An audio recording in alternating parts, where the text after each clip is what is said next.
Chapter 2 کی اگر ہم بات کریں تو چیپٹر ہے وہ شاہ عبد اللطیف. نیکسٹ سلائڈ پہ ہم چلتے ہیں. دیکھیں آپ کے اسکرین پہ موجود ہے یہ شاہ عبد اللطیف بھٹائی. اس کے جو اس چیپٹر کے حوالے سے میں آپ کو تھوڑا سا بتانا چاہوں گا اس چیپٹر کی کیا اسٹوری ہے.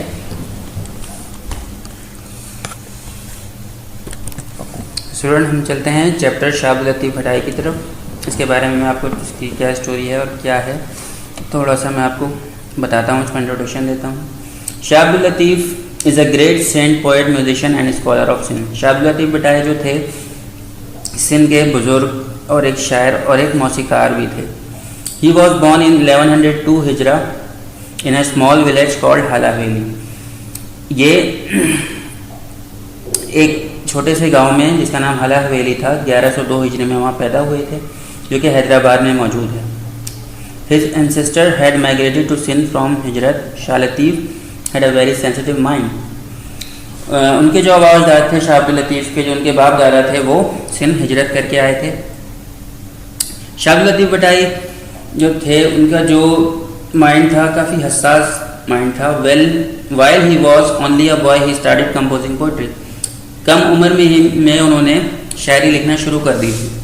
His heart was soon filled with the love of God and turned more and more towards religion and devotion. ان کا جو دل تھا وہ دن بدن اللہ کی محبت میں اور اسلام کی جانب بڑھتا چلا گیا, اور انہوں نے اپنی تقریباً جو زندگی تھی اسلام کی خدمت میں صرف کی. He felt restless in living a normal domestic life. اور انہیں ایک گھریلو ماحول میں رہنے سے گھٹن ہونے لگی. وہ ایک گھریلو زندگی گزارنے میں انہیں گھٹن سی فیل ہونے لگی. When his father died, he left his home and went to live on a mount at some distance from his village. اور جب ان کے والد صاحب کا انتقال ہو گیا تو انہوں نے اپنا گھر چھوڑ دیا اور ایک مٹی کے ٹیلے پر جو کہ ان کے گاؤں سے قریب واقع تھا وہاں جا کر رہنے لگے. There he spent most of his time in prayers and deep thinking and composing verses in praise of God. جہاں پر وہ اپنا زیادہ تر وقت گزارا کرتے تھے عبادت کے اندر اور گہری سوچ میں بھی, اور اللہ کی تعریف میں کچھ آیتیں پڑھ کے اللہ کی تعریف میں کہا کرتے تھے. His collection of poetry is called شاہ جو رسالہ. جیسا کہ آپ کو بتایا گیا شاہ عبد اللطیف بھٹائی ایک شاعر بھی تھے, انہوں نے بہت سی شاعری بھی لکھی تھی جسے ہم رسالہ آف شاہ لطیف کے نام سے بھی جانتے ہیں آج. He found great comfort in music also. شاہ عبد اللطیف بھٹائی کو میوزک میں بھی کافی دلچسپی تھی اور میوزک انہیں بڑا سکون پہنچایا کرتی تھی.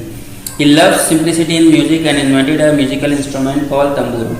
انہیں موسیقی کے اندر سادگی پسند تھی اور انہوں نے اسی لیے ایک میوزیکل آلہ بھی تیار کیا تھا جسے ہم تمبورو کہتے ہیں. اور شاہ عبد اللطیف بھٹائی کی زندگی کی بات کی جائے تو ان کا میسیج ہم انسانیت کے لیے کیا تھا کہ Latif message is the message of love, brotherhood and equality of man. Shah Abdul Latif Bhittai کا جو پیغام تھا کہ آپس میں ہم مل جل کر رہیں, بھائی چارہ قائم کریں, and pleasing God by good deeds, اور اللہ کو اپنے اچھے اعمال سے خوش کریں. He died in 1165 ہجرا, 1165 ہجری میں ان کا انتقال ہوا. On the mount where he had lived and was buried there. اسی مقام پر جہاں وہ اپنے والد صاحب کی انتقال کے بعد جا کر رہا کرتے تھے, وہیں ان کا اور وہیں انہیں دفنایا بھی گیا تھا. تو یہ تھی اس چیپٹر کی تھوڑی سی اسٹوری جو میں نے آپ کو شارٹلی بتائی ہے. اب ہم اس چیپٹر کے کوشچن آنسر کی جانب چلتے ہیں کہ اس چیپٹر کے اندر آپ کو کون کون سے سوال کرنے ہیں. تو آپ کی اسکرین پہ نظر آ رہا ہوگا جیسے کہ کوشچن نمبر 2 کی جانب ہم چلیں. How did Islam spread far and wide, کہ اسلام دور دراز کس طرح پھیلا. Islam spread far and wide through the efforts of saintly men. اسلام جو ہے دنیا میں غالب ہوا ہے, جو اتنے پھیلا ہے, یہ ان صوفی بزرگوں جیسے جو شاہ عبد اللطیف بھٹائی تھے, یہ سب ان کی کوششوں اور کاوشوں کا نتیجہ ہے. These holy men followed the example of our holy Prophet ﷺ and won people hearts by their kind nature and gentle ways. ان سارے لوگوں جو بزرگ جتنے بھی گزرے انہوں نے ہمارے پیارے نبی صلی اللہ علیہ وسلم کی جو مثال تھی ان پر عمل کرتے ہوئے زندگی گزاری اور اپنے اچھے اخلاق سے, کردار سے لوگوں کے دل جیتے. They were extremely successful in bringing non-Muslim to the fold of Islam. اور یہ جو جتنے بھی بزرگ گزرے ہیں ہمارے, یہ کافی حد تک جو غیر مسلم تھے ان کو اسلام قبول کروانے میں کافی حد تک کامیاب ہوئے. کوشچن نمبر 4 کی جانب چلتے ہیں کہ who was Shah Abdul Latif, where did the sister of Shah Latif come from کہ شاہ عبد اللطیف بھٹائی کون تھے اور ان کے جو باجات تھے وہ کہاں سے آئے تھے. Shah Abdul Latif Bhittai is a great saint poet musician and scholar of Sindh. Shah Abdul Latif Bhittai جو تھے سندھ کے ایک مشہور بزرگ شاعر اور ایک موسیقار تھے. His ancestor had migrated to Sindh during the days of Tamerlane. اور ان کے جو آواز دار تھے تیمور کے زمانے میں انہوں نے ہجرت کی تھی اور وہ ہجرت کر کے سندھ آ گئے تھے. They had come from ہجرت, اور وہ وہاں سے ہجرت کر کے آئے تھے. کوشچن نمبر 6 کی جانب ہم چلتے ہیں. کوشچن نمبر 6 میں دیکھیں کیا لکھا ہے. Why did Shah Abdul Latif leave his home and go to live on a mound. کہ شاہ عبد اللطیف بھٹائی نے کیوں اپنا گھر چھوڑا اور کیوں جا کے وہ مٹی کے ٹیلے پر رہنے لگ گئے. سوال میں ہم دیکھتے ہیں, اس کے جواب دیکھتے ہیں. شاہ عبد اللطیف felt restless in living a normal domestic life. جیسا کہ میں نے آپ کو اس چیپٹر کے انٹروڈکشن میں بھی بتایا تھا کہ شاہ عبد اللطیف بھٹائی کو ایک گھریلو زندگی میں رہنا بالکل پسند نہیں تھا. As his heart turned more and more towards religion and devotion. کیونکہ ان کا جو دل تھا وہ اسلام کی طرف بہت آ چکا تھا اور وہ یہ چاہتے تھے کہ وہ اپنا زیادہ تر وقت اللہ کی عبادت میں گزاریں. When his father died, he left his home and went to live on a mount at some distance from his village. جب ان کے والد صاحب کا انتقال ہوا تو انہوں نے اپنا گھر چھوڑ دیا اور جو گاؤں کے قریب ان کے نزدیک ایک مٹی کا ٹیلا تھا وہاں پر جا کے انہوں نے رہنا شروع کر دیا. There he spent most of his time in prayers and deep thinking. جہاں پر وہ اپنا زیادہ تر وقت گزارا کرتے تھے اور گہری سوچ میں اور اللہ کی عبادت بھی کیا کرتے تھے.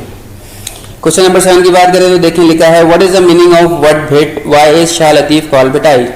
کہ لفظ بھٹ کے کیا معنی ہے اور شاہ لطیف بھٹائی جو ان کو لقب ملا ہے یہ کہاں سے ملا اور کیسے ملا, کیوں ہم ان کو شاہ لطیف بھٹائی کے نام سے آج جانتے ہیں. شاہ لطیف live on a mount at some distance from his village. شاہ لطیف بھٹائی کیونکہ ان کے گھر سے ان کے گاؤں سے نزدیک جو ایک مٹی کا ٹیلا تھا وہاں جا کر رہا کرتے تھے. A mound of sand is called Bhatt in Sindhi. اور اس مٹی کے ٹیلے کو سندھی زبان میں ہم بھٹ کہتے ہیں. So he came to be known as Saint of Bhit, that is شاہ عبد اللطیف بھٹائی. تو پھر لوگوں نے ان کو بھٹ کے نام سے جانے لگے اور لوگوں نے انہیں بھٹ کا نام دے دیا, بھٹ کا ایک خطاب دے دیا. تو اور پھر بعد ازاں وہ پھر اسی نام سے جانے لگے اور ان کے نام کے آگے بھٹائی لگ گیا جو کہ بھٹ سے نکالا گیا ہے. اب ہم چلتے ہیں نیکسٹ سلائڈ پر, نیکسٹ کوشچن کی جانب. اب دیکھیں آپ کو نظر آ رہا ہوگا کوشچن نمبر 9 ہم کریں گے. جو سوال ہم کریں گے میں آپ کو وہی بتا رہا ہوں. کوشچن نمبر 9 دیکھیں آپ سب. Why were the people attracted towards Shah Abdul Latif? لوگ کیوں شاہ عبد اللطیف بھٹائی کی جانب اتنے چلے آئے, کھینچے چلے آئے؟ The spiritual power of Shah Abdul Latif grew stronger with prayer and devotion. Shah Abdul Latif Bhittai کی جو روحانی طاقت تھی وہ دن بدن ان کی عبادتوں سے اور بڑھتی چلی گئی. So the people began to be attracted towards him. یہی وجہ تھی کہ لوگ ان کی طرف کھینچے چلے آئے. Anyone who come to him was strongly impressed by his kind nature and gentle ways. جو بھی ان سے ملنے آتا ان کے اچھے اخلاق سے, ان کے اچھے کردار سے, ان کے اچھے اعمال سے دیکھ کر کافی متاثر ہوتا. And his followers increased day by day. یہی وجہ تھی کہ جو ان کے مداح تھے, ان کے جو چاہنے والے تھے دن بدن بڑھتے چلے گئے. کوشچن نمبر 10 کی جانب ہم چلتے ہیں. Where did Shah Latif like to spend much of his time? کہ شاہ عبد اللطیف بھٹائی اپنا زیادہ تر وقت کہاں گزارا کرتے تھے؟ آنسر دیکھیں. Close to the mound on which Lal Latif came to live is a natural lake. اسی مٹی کے جو ٹیلے جہاں وہ رہا کرتے تھے اسی کے نزدیک ایک قدرتی جھیل موجود تھی. He loved the lake for its peaceful and calm atmosphere. وہ اس جھیل پر جانا, وہاں جا کر بیٹھنا بہت پسند کرتے تھے کیونکہ جھیل کے پاس کا جو ماحول تھا, جو فضا تھی وہ بڑی پرسکون تھی. He would spend much of his time sitting on the bank of this lake. اور اپنا وہ زیادہ تر وقت اس جھیل کے کنارے بیٹھ کر گزارا کرتے تھے. There he prayed to God. جہاں وہ اللہ کی عبادت کیا کرتے تھے. And composed verses in his praise. اور اللہ کی تعریف میں کچھ آیاتیں اور کچھ اشعار پڑھا کرتے تھے. Question number 11. کوشچن نمبر 11 کی بات کریں تو what did Shah Abdul Latif do to improve music? جیسا کہ میں نے آپ کو بتایا تھا چیپٹر کے اندر کہ شاہ عبد اللطیف بھٹائی کو موسیقی میں بھی کافی دلچسپی تھی اور انہوں نے اس کو بہتر سے بہتر بنانے کے لیے کیا کیا؟ آنسر دیکھیں. Shah Latif found great comfort in music. Shah Abdul Latif Bhittai کو موسیقی کے اندر بڑا سکون ملتا تھا. His skill in his art enabled him to make many improvement and changes in the difficult music of his time. ان کی ان صلاحیتوں کی وجہ نے انہیں اس قابل بنایا، ان کی ان صلاحیت نے کہ انہوں نے اپنے موجودہ وقت کی جو مشکل موسیقی تھی اس کو آسان سے آسان بنا دیا. He did not agree with the idea that the music should be difficult. اور ان کا یہ خیال تھا کہ ایک موسیقی کو بہت کمپلیکیٹڈ اور مشکل نہیں ہونا چاہیے. So he made it simple. تو انہوں نے اس کو سمپل سا کر دیا، سادہ سا کر دیا. He invented a simple one string musical instrument. اور انہوں نے ایک موسیقی کا آلہ بھی تیار کیا جو کہ ایک تار پر مشتمل تھا، جسے ہم تمبورو کے نام سے جانتے ہیں. کوشچن نمبر 12 کی بات کریں. What do you know about the poetry of Shah Latif. Chapter کے اندر میں آپ کو بتایا شاہ لطیف بھٹائی ایک شاعر بھی تھے. تو سوال پوچھا جا رہا ہے کہ ان کی شاعری کے بارے میں آپ کیا جانتے ہیں. آنسر دیکھیں. His poetry is simple and musical. ان کی جو شاعری ہوتی تھی وہ بڑی سادہ سی اور موسیقی پر مبنی ہوتی تھی. It is in the language of common people. اور ان کی شاعری کی ایک خاص بات یہ تھی کہ انہوں نے اپنی جتنی بھی شاعری لکھی وہ اس وقت کے موجودہ لوگوں کی جو زبان تھی وہ اسی زبان میں ہی لکھی تھی. The collection of his poetry is called Shah Jo Risalo. اور ان کے جتنے مداح چاہنے والے تھے انہوں نے ان شاعریز کو اکٹھا کیا اور اسے شاج و رسالو کا نام دے دیا. The devotees of Shah Latif collected it. جیسا کہ بتایا میں نے کہ ان کے جتنے بھی چاہنے والے تھے انہوں نے ان سب کو اکٹھا کیا اور اسے ایک شاج و رسالو کے نام سے ایک جگہ ساری جمع کر لی. The collection of his poem is so valued that it has been translated into many languages. ان کی جو شاعری تھی، ان کی جو نظمیں تھیں اس قدر مقبول ہوئیں کہ بعد میں اسے بہت سی زبانوں میں اس کا ترجمہ کیا گیا. اچھا، اب اس چیپٹر کے بھی سوال آلموسٹ مکمل ہو چکے ہیں. اب ہم نیکسٹ چیپٹر کی جانب چلتے ہیں جو چیپٹر نمبر 3 ہے ہمارا نیم ٹری. اس کی جانب چلیں گے اور